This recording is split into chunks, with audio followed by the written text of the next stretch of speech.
Hello everyone, welcome to my YouTube channel Jury's World. Today I am going to teach you the figure of speech, means the poetic devices. So what is a figure of speech? Figure of speech are extensively and effectively used in poetry to express the ideas and feelings in an impressive manner. So figure of speech হৈছে কোনো এটা idea বা অনুভৱ ধাৰণা বা অনুভৱ কি আছে খুব আকৰ্ষণীয় কৰি তুলিবৰ কাৰণে ফিগাৰ অফ স্পীচ ব্যৱহাৰ কৰা হয় কবিতাত আহচোন আমি কিছুমান ফিগাৰ অফ স্পীচ চাওঁ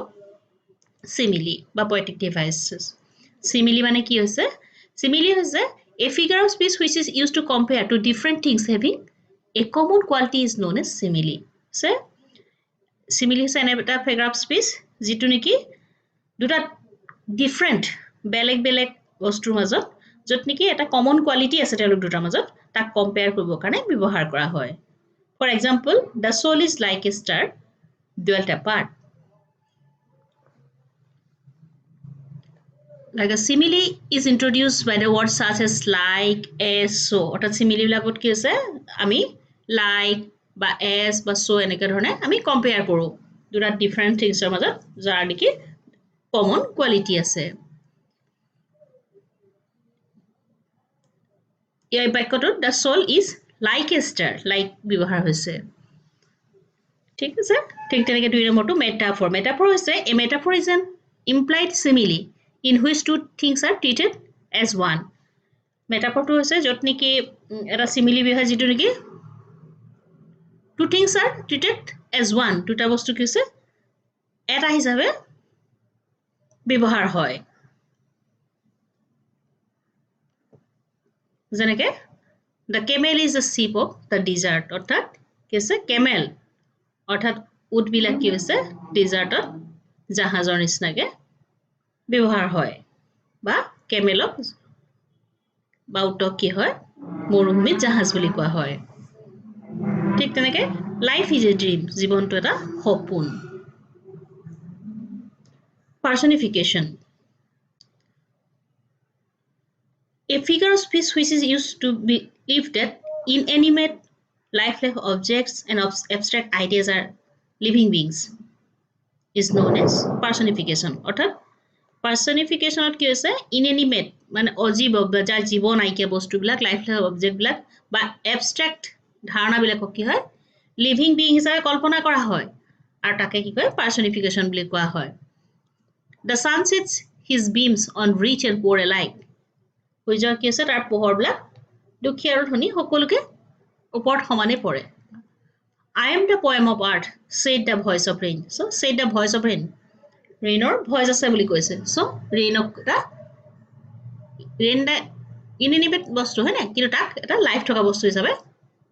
কল্পনা কৰা হৈছে ঠিক তেনেকে peace had her victories no less renowned than war so এইবিলাকক কি বুলি কোৱা হয় personification বুলি কোৱা হয় for hyperbole হৈছে a figure of speech which is used to make a fact exaggerations is known as hyperbole হৈছে কোনো এটা বস্তু excess মানে exaggerate কৰি ক'ব কাৰণে বেছিকে ক'ব কাৰণে বা বুজাবৰ কাৰণে তাক ব্যৱহাৰ কৰা হয় all the perfumes of Arabia will not sweeten the little hand অৰ্থাৎ কি আছে আৰবীয় সকলোবিলাক পাৰফিউম লগ লাগিও তাৰ হাতখনৰ এই গন্ধটো মাৰিব নোৱাৰিব কৈছে এটো এই লাইনটো হৈছে ম্যাকবেথন হয় জানো ঠিক তেনেকে মানে এটো এক্সাজাৰেট বেছিকে কোৱা হৈছে কাৰণ এখন আৰবিয়ান স্নাৰ জগত মানে যিখিনি পাৰফিউম গুটেখিনি যদি হাতত দি থাকে তাত সেন্টটো নাইকিয়া হ'ব নোৱাৰে বুলি কৈছে সম্ভৱ নহয় কিন্তু এটো এক্সাজাৰেট কৰি কোৱা হৈছে হেকানে ইয়াক কি হয় হাইপাৰবল বুলি কোৱা হয় so I like that love is not times full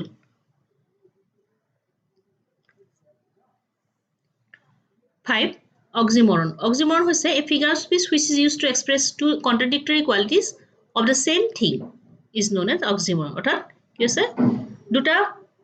একে বস্তু দুটা contradictory opposite character বা quality একেটা হে বস্তু বুজোৱা কি হৈছে oxymoron বুলি কয় for example Monish was a wisest fool wise বুলি কৈছে এটা সেন্সত এটা হলো ফুল মূৰ্খ বুলিও কৈছে সো contradictory কথা কোৱা হৈছে এটা বস্তু অথা মনিশৰ দুটা contradictory quality কথা কোৱা হৈছে এনেকুৱা বিলাকক কি হয় oxymoron বুলি কোৱা হয় his honor is rooted in dishonor like এনেকৈ এই বাক্যশাৰীটো তেওঁ অনাৰটো কি আছে তেওঁ সন্মানটো কি আছে ৰতে দিন ক'ত হিপা বা ক'ত হেৰি হয় এই ডিছঅনাৰ্ড বুলি কৈছে অসন্মানত বুলি কৈছে নহয় জানো ঠিক তেনেকৈ antithesis হৈছে a figure of speech which is used to express two contrasting or opposite ideas to achieve emphasis is known as antithesis কি হৈছে antithesis এনেকুৱা যেটো নেকি দুটা কন্ট্ৰাস্টিং বা অপোজিট বেলেগ ধৰণৰ বিপৰীতমুখী ধাৰণা কি হৈছে জোৰ দি বুজাবৰ কাৰণে হৈছে antithesis ব্যৱহাৰ কৰা যেনেকৈ man proposes god disposes like silver is speech is silver but silence is golden to err is human but to forgive is divine so ঠিক তেনেকৈ মানুহে পাতে ভগৱানে ভাঙে বুলি স্পীচটো ৰূপৰ লগত তুলনা কৰিছে আৰু সাইলেন্সটো সোণৰ লগত তুলনা কৰিছে না জানো ঠিক তেনেকৈ মানুহ মাত্ৰে ভুল কৰে কিন্তু ক্ষমা কৰি দিয়াটো স্বৰ্গীয় বুলি কৈছে onomatopoeia মানে হৈছে ইকো হোৱা অৰ্থাৎ the use of sound word to create a dramatic effect and imagery it creates an echo in the mind of the reader অৰ্থাৎ ৰিডাৰ্ছ বিলাকৰ মাইণ্ডত যি পঢ়ে তেওঁলোকৰ মাইণ্ডত বা মনৰ এটা কি হৈছে ইকো সৃষ্টি হয় শব্দটো লৈ এটা ইকো সৃষ্টি হয় সো তাকে onomatopoeia বুলি হয় যেনেকৈ for example Peter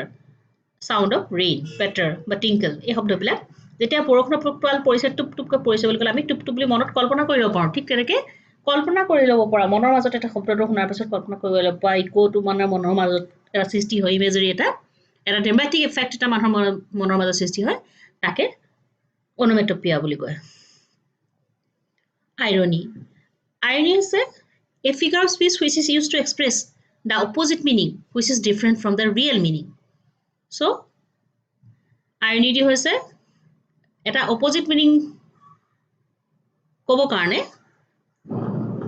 which is different from the real meaning এটা opposite শব্দ কয় যেটো তাৰ real meaningৰ এটা different শব্দ বা different বাক্য বুজায় তাকে কি বুলি কয় irony বুলি কয় for example you are pretty fellow euphemism হৈছে কি a figure of speech which is used to say an unpleasant things in a pleasant manner so euphemism কি হৈছে এটা শুনি বেয়া লগা কথা এটা অলপ ভাল লগাকৈ শুনিবলৈ ভাল লগাকৈ কোৱাকে euphemism বুলি কোৱা হয় যেনেকৈ he has fallen asleep অৰ্থাৎ he has fallen asleep মানে dead অৰ্থাৎ মৃত্যু হ'ল কিন্তু তাক অলপ ধুনীয়াকৈ শুনিবলৈ কোৱা কি বুলি কৈছে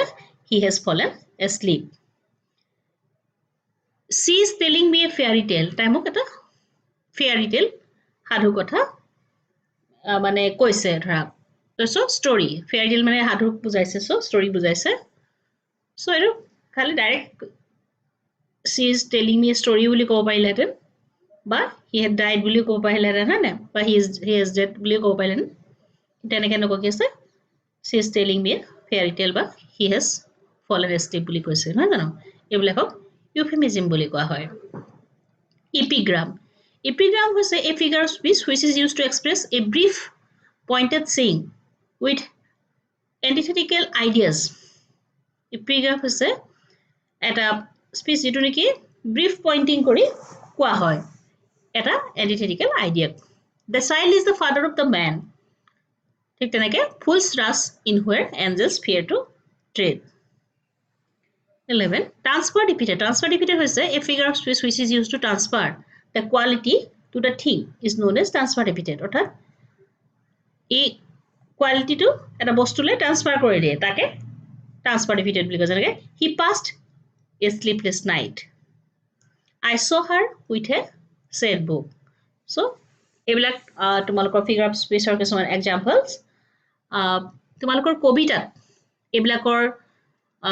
ব্যৱহাৰ কৰিবলৈ কবিতাৰ লাইনৰ ওপৰত বেছ কৰি তোমালোকে ক'ব ইমেজৰি চিম্বলিজম বা ইউফেমিজম এনেকুৱা ধৰণৰ কোনবিলাক পয়েটিক ডিভাইচ ইউজ হৈছে তোমালোকৰ কবিতাৰ ওপৰত তোমালোকক ফ্ৰী ভাৰ্স এইবিলাক তোমালোকক লিখিবলৈ দিয়ে বা 1 বা 2 মাৰ্কছৰ থাকে সো যদি আমি এই পয়েটিক ডিভাইচবিলাক মানেনো কি যদি জানি থাও এলিটাৰেশন এইবিলাক যদি জানো তেতিয়াহ'লে আমি নিশ্চয় এটা আমাৰ লিখিবলৈ সুবিধা হ'ব বা বুজিবলৈ সুবিধা হ'ব বা ৰাইম স্কিম এইবিলাক বুজিবলৈ সুবিধা হ'ব সো মই ভাবিছো তোমালোকে মই এতিয়া এই আটাইকেইটা বুজিব পাৰিছা তোমালোকৰ যদি মোৰ এই ভিডিঅটো ভাল লাগিছে লাইক শ্বেয়াৰ আৰু সাবস্ক্ৰাইব কৰি দিবা ধন্যবাদ